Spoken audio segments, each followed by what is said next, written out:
Which brings us into our second story of the day of pushing false narratives, spinning stories from Democrats. If you haven't already, hit that like and subscribe button. It really does help the channel, and it also causes new viewers to see our support from you guys in terms of sending our video out there to new viewers.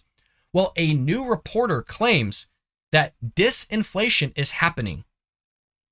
They just won't stop with it. It's so reminiscent of when the Biden administration tried to spin what a recession was and saying that it wasn't a recession, saying that we've had 0% inflation. It's just a vicious circle here.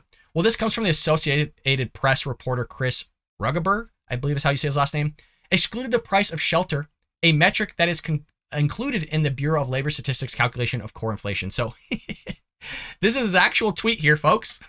There's finally some disinflation happening. One key metric, prices excluding food, energy, and shelter, down 0.1% in October from September, first monthly decline since May of 2020. YOY still up 5.9%, the lowest since November 2021. So again, the media are going to rub the Biden administration's shoulders. They're going to do everything they can to make sure this guy gets reelected in 2024. Well, the latest measure of the Consumer Price Index, CPI, showed that year-over-year inflation rose by 7.7%. But they're going to still push this whole narrative. They have to, you guys, because Joe Biden sucks at everything. The Democrats suck at everything, which I know I keep repeating, but it is still astonishing to me that Democrats still voted Democrat in the midterm elections. Sure, that's a case to be made of what Republicans are doing wrong, and maybe Trump needs to kind of zip it a little bit. I'm not saying that had the full effect on it, even though Trump's backing of certain politicians didn't help matters. But it just goes to show you that Democrats love crime. They love inflation. They can't complain about these things. If you know a Democrat that's complaining about gas prices but voted for a Democrat, they need to stop complaining. If they voted for a Democrat and they're going to complain about inflation, gas prices, the Russia-Ukraine invasion, whatever it may be, they don't have any room to complain about certain things if they're taking place in their cities or in the United States because they voted for it. They want this stuff. If they don't want their kids trans or all these things in the school district, indoctrination, CTR, whatever it may be, they shouldn't be complaining. But like I said, the media are going to spin all these things to support the Biden administration so they get reelected here in 2024.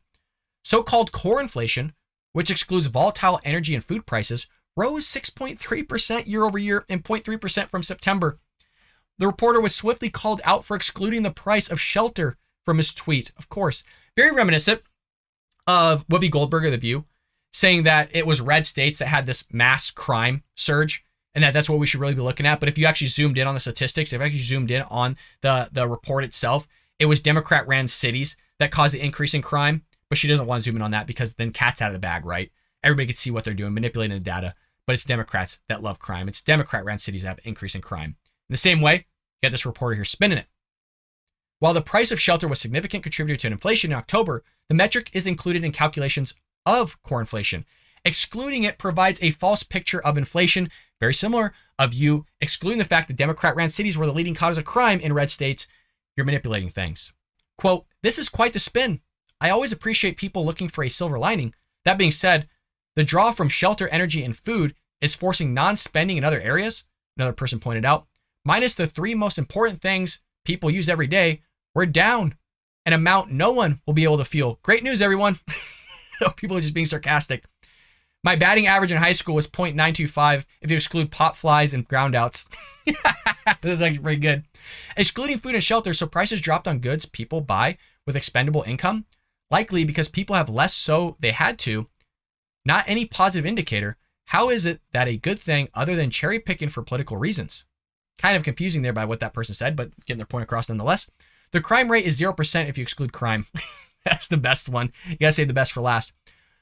Were there any improvements that actually took place in October, folks? Well, October inflation numbers are slightly better than most expert predictions, which is a change from what we've seen because the experts would predict something and then forgive me, that was from the first segment, the Biden administration would just beat whatever they predicted by making things worse, rather. He just completely shatters everybody's expectations in a negative way. Inflation in some areas decreased, airfare, apparel, used cars, but the improvements are only a mirage, according to Banktrick chief financial analyst Greg McBride. He says this: "If this constitutes improvement, we've set a very low bar. The pervasiveness of price increases remains problematic." I absolutely agree. A mirage in terms of you're not actually looking at the real change or what contributes to inflation as being an effect. Like, for example, if gas prices gone down, you're still going to have mass inflation. You still have the grocery bills going up. You still have mortgage rates going up. You still have certain things going up that are attributing to what took place.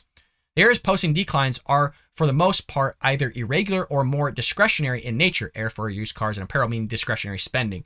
Any meaningful relief for household budgets is still somewhere over the horizon. You have the Obama, I keep saying Obama because that's the first segment. The Biden administration have these increase in gas prices, but because gas prices went from, say, just theoretically, $5 to $4.50, then they're saying, well, you saved 50 cents. Gas prices have gone down. You're saving 50 cents. You're not saving 50 cents because you're still spending more than what you were when the Biden administration came into office in the first place. So they try to manipulate and spin these stories to make it seem like they're doing something good for you, even though the very person that caused the burden upon you is trying to say that they relieve the burden that they put upon you. It's so head spinning. It's crazy. But Democrats are like, I know I'm repeating myself. They're all for it, you guys. If I had a Republican in office that was causing such damage to a state, you think that I would vote for that guy again? I would rather gamble on a Democrat for 2 years or more than a freaking terrible Republican that just sucks at his job. But that's what Democrats are willing to do. I hope you enjoyed that clip from the Bald Brad Show. If you did, make sure to hit that subscribe button so you can stay up to date on all our future content.